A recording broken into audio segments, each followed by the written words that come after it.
일단 뭐 대통령실에서는 뭐 아니라는 입장도 낸 것 같은데 네. 아침에 보도된 걸 보면은 새 총리로 박영선 전 장관 민주당 인사이고요. 또 비서실장으로는 양정철 전 민주연구원장 두 사람 이름이 좀 거론이 됐어요. 근데 거론이 됐다는 건 누군가 일단 이런 의견을 제시는 한 것 같은데 실제로 될지는 모르겠지만 이 두 사람은 좀 괜찮은 카드라고 보셨습니까? 아침에 이름 보시고 아니요. 아니세요? 저는 아니라고 봤습니다. 네, 그게 어떤 취지인지는 알겠어요. 지금 야당의 협조를 구해야 되는 상황이고 그 야당과 협력이 잘 되는 사람이어야 되는데 그것이 저는 오히려 야당에서도 반발을 일으킬 것 같고요. 예, 여당 내에서도 반발을 일으킬 것 같아요. 네, 이게 과거에 이제 노무현 전 대통령께서 대연정을 시도했었던 모양과 비슷한데 오히려 그 급하게 철회하고 지지율도 더 떨어졌었거든요. 네, 그러니까 그런 걸 생각해 보면 이게 상대 진영에 누군가가 온다고 해서 1 플러스 1이 되는 건 아닌 것 같아요. 1 플러스 1이 0이 될 수도 있는 걸 생각해 보면 네, 그 카드가 저는 좋은 카드는 아니었다고 생각하고 개인적으로는 그 이후에 저 방송 들어오기 전에 직전에 봤던 기사는 뭐 대통령실에서는 부인을 하고 있으니까 아니겠죠. 아니겠죠. 네. 예, 일단 뭐 대통령실에서는 그렇게 좀 결과 보도에 대해서 정정을 좀 했다고 하고 국회가 곧 개원을 할 텐데요. 벌써부터 민주당은 협치를 해달라는 얘기를 하는 것과 좀 별개의 행보를 하는 것 같아요. 뭐 예를 들자면 이제 국회의장을 본인들이 가져가는데 법제사법위원장도 우리가 해야겠다. 뭐 이런 얘기를 하고 있거든요. 근데 관행으로는 국회의장을 가져가면은 법사위가 상임위 중에는 좀 당연하죠. 제일 마지막 단계다 보니까 견제를 위해서 제2당이 가져가는 그럼요. 게 관행이었던 것 같은데 이게 깨진 게 지난 국회였거든요. 그랬죠. 근데 이번에도 그걸 깨겠다는 것 같은데 초선 당선인으로서 좀 어떻게 보셨습니까? 정말 부끄러운 줄 아셔야 된다고 생각합니다. 민주당.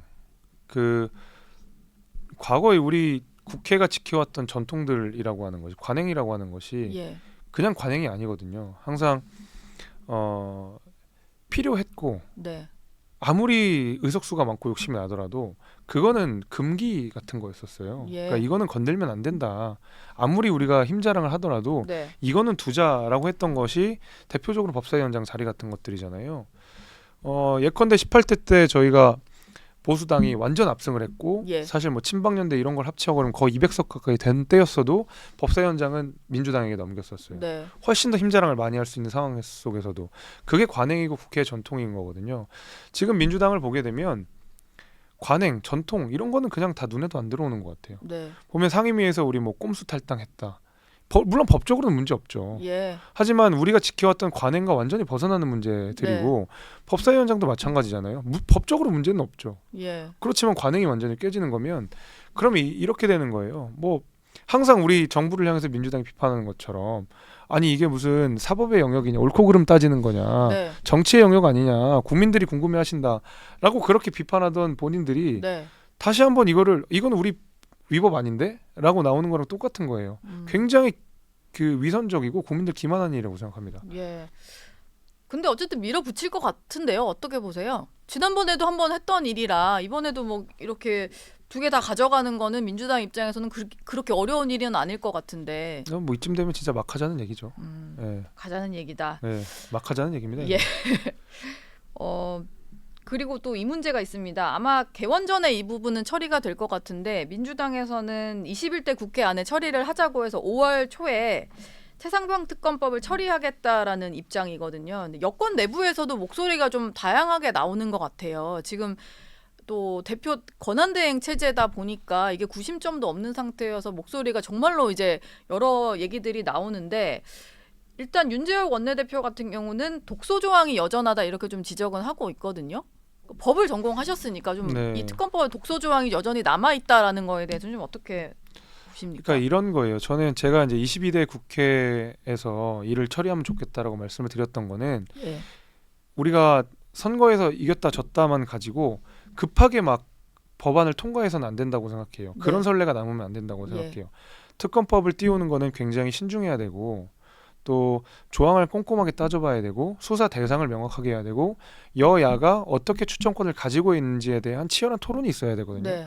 우리가 늘 특검법을 어렵다고 하는 이유가 여야가 공의 특별 검사를 추천하는 과정에서 치열한 토론이 있어요. 네. 이 사람 된다 안 된다 가지고. 근데 이렇게 떠밀리듯이 하는 거는 저는 특검법이 가지는 취지에 맞지 않다고 생각하기 때문에 22대 국회에서 차근차근 논의를 해봐야 된다라는 이야기를 드리고 싶었던 거고, 네. 물론 그 가운데서 이런 비판은 있어요. 이 최상병께서 돌아가신 때가 지난해고 예. 지금 이제 7월이 되면 그 통화 기록들이 다 삭제가 되기 때문에 1년밖에 통신 기록을 보관하지 못하기 때문에 네. 7월이 넘어가는 순간, 다음 회기로 넘어가는 순간 통화 기록들이 다 사라져 버려서 수사가 어려워진다라는 주장도 있어요.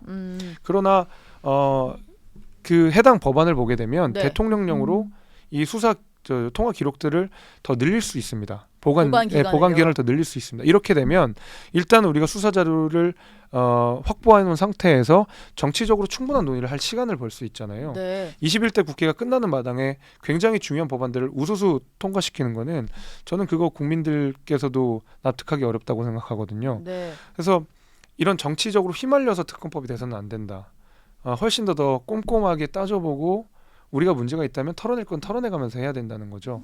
마찬가지로 뭐 계속 김건희 여사에 대한 특검법 이야기도 나오고 있는데 네. 저희가 이거 너무 뭉개고 있었던 거 맞긴 맞아요. 그러나 저쪽에서 통과시키고자 하는 특검법은 가장 큰 문제가 이제 사인 시절에 있었던 범죄에 대해서 특검법이라는 틀 안으로 가져올 수 있다는 문제점을 네. 내포하고 있거든요. 예. 예를 들면 뭐 주가 조작 사건이라고 불리는 것, 대통령과 결혼하기 이전에 있었던 일들인데 그렇죠.